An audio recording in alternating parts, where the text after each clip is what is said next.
Passava então agora a palavra ao Fernando Mora Ramos. O Fernando Mora Ramos é ator e encenador, tem décadas de experiência na área do teatro e da gestão de teatros, estudou teatro em Paris 13 e no Piccolo Teatro em Milão, tem mais de 100 criações na área do teatro, de Barreste, Beckett, Pirandello, Molière, Shakespeare, etc.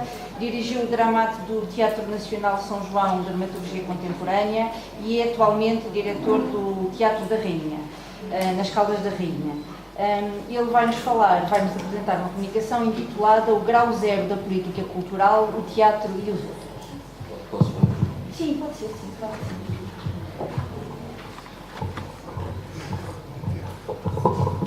Isto é um gago.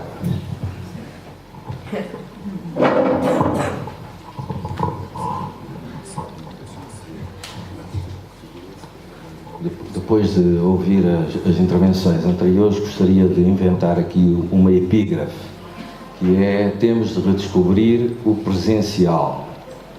O presencial não é um momento do virtual.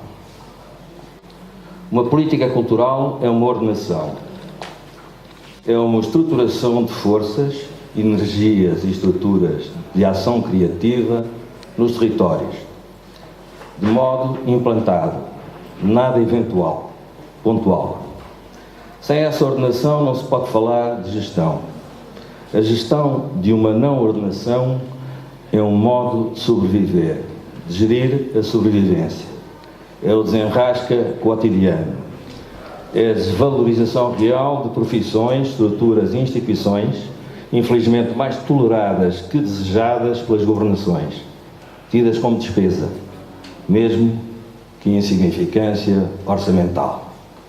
Quando a verba no todo se mantém nos 0,2 qualquer coisa por cento do orçamento de Estado, de que falamos? Referir-me-ei em particular ao teatro, mas poderíamos falar de outras áreas. Qual tem sido a resposta dos governos? Meter tudo no mesmo saco. Indústria criativa e criação. Património e entretenimento. Consumo massivo e literacia. Economia e democracia. Não são a mesma coisa. A dimensão cultural de uma democracia não é a economia das suas indústrias criativas, misturada com tudo o que sejam eventos de todo o tipo, a surfar as ondas mediáticas. É outra coisa. A economia das artes de criação, do livro, do património, da relação entre passado, presente e futuro, é uma outra coisa. A questão? A potencialidade das artes como força de transformação cultural de um país, no sentido da sua emancipação laica, da emancipação dos seus cidadãos, deveria fazer com que os gestores da democracia a entendessem como determinante da qualidade da democracia, como seu sentido e substância. Isso significa financiamento adequado e não subfinanciamento, ordenação estruturante, generalização dos ensinos artísticos num quadro autónomo e convergente com o ensino geral, determinação concreta dos papéis das artes nas suas potencialidades e funções sociais específicas, como serviço público, definindo-se aí o papel dos criadores e estruturas e os modos de fruição das artes junto das comunidades de destinatários. Uma coisa é um pintor solitário, outra a criação à prática, o teatro, o cinema, artes de coletivos artísticos integrados. Quando se diz que os portugueses deveriam conhecer Camões e Vicente, Seleuco e Rowena, fruir presencialmente Shakespeare, medida por medida ao Ricardo III, temos de saber de que estamos a falar. Onde é que isso começa e acaba? Por onde passa? Experimentar Beckett e Brecht na escala das suas criações, Arturo Ui ou à espera de Godot, é a diferença de uma performance de rua que nos diz que a galinha de cristas altas não é o cão de Pavlov, mesmo que habite o mesmo reflexo condicionado e todo um déjà vu mental respigado. Poderemos falar de gestão se os impactos nas realidades forem programados, como interação entre manifestações artísticas entrosadas, como vivência de todos, e partilha de sensíveis como modo de vida comum. Podemos falar de gestão como dinâmicas de fruição das artes e do conhecimento das suas linguagens pelas comunidades, o que tem a ver com a componente pública e artística que a democracia deve entrosar como serviço público, respiração qualificada. Só nesse mergulho da sociedade e comunidades potenciais nas linguagens das artes, os poderes transformacionais das artes podem agir por dentro como efeito placebo profundo. Aqui o virtual é resultado real, verdadeira panaceia. Enquanto não são a vivência cotidiana da experimentação, não têm esse impacto. Esse gerar um outro devir contra o devir que se faz na não ordenação, na entropia, no deixa-andar ultraliberal. Há um deserto cultural no meio da abundância ilimitada do mercado. É o do tempo que não há para ler fundo, ler em sentido amplo, modos de ver. São os meios de produção criativa e a orçamentação de vida que não existem. É o de saberes que se perderam e de regiões em abandono, de decréscimo da população e do fim dos serviços públicos, mas principalmente da não invenção de um futuro. As sociedades não têm de se conformar aos dogmas da economia da dívida e do financismo. A economia tem de servir os desígnios da emancipação e autonomia dos cidadãos, da sua liberdade livre, e essa é cultural. Vive de ser pensada e polemizada. É no fogo crítico que a democracia se fortalece como democracia. Isso é cultura viva. O que sucede hoje na Europa é uma regressão do tipo xenófobo. A abertura ao outro é uma questão de diversidade cultural intrínseca. Todos nós somos mestiçagens. Falando do teatro, o que significa uma ordenação. Cobrir o país de um ponto de vista geográfico e demográfico, de estruturas de criação capazes da totalidade das artes integradas que o constituem. Um centro dramático não é uma companhia de teatro. É um complexo cultural com capacidades artísticas, administrativas, de gestão, de formação, de divulgação, de digressão e de atração de um universo de espectadores que se transforma, pelas práticas do espectador, uma escola, aliás, numa comunidade específica, entre outras, a dos partidários do teatro, da vida. Essas estruturas movem-se em torno da criação de autores do património universal, Ésquilo, Aristófanes, Eurípides, Sófocles, toda a tradição medieval, autores como Molière e Marivaux, Gil Vicente, e falando do maior, de Shakespeare, autor, como sabemos, muito informado da cultura greco-latina, de contextos de ficção italianizantes, Otelo e Romeu e Julieta. Isto para chegar ao gênio dos contemporâneos e clássicos contemporâneos, a Pirandello e outros.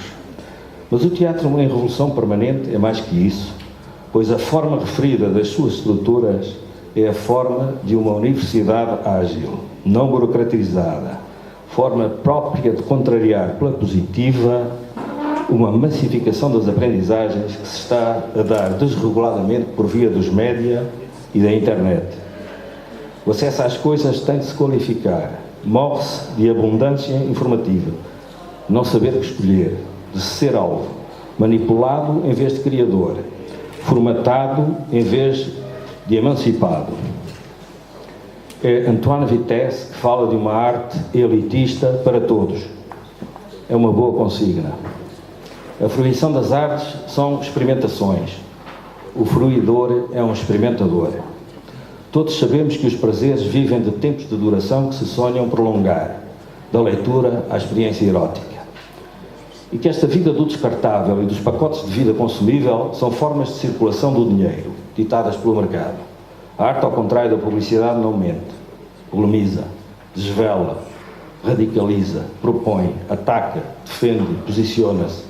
Não busca lucro, antes a humanidade e seus sentidos. É crítica e busca a crítica. É pensamento em ação. Giorgio Agamben fala-nos de crer e de credores, de crédito, que vem da mesma etimologia, e da aura fetichista que se criou em torno do valor dinheiro. Aquilo que é contrário e diferente de tudo o que nos vendem é do contra. Ser contra o mercado e pela sua regulação é heresia. Quando se fala de sociedade do hiperconsumo e do controlo, não se está a falar de uma espécie de prisão global? Estarmos todos vigiados e fichados das mais diversas formas? De que cada gesto nosso é policiado? A criação não será o seu contrário, com a sua perspectiva não útil, entre aspas, nem instrumental?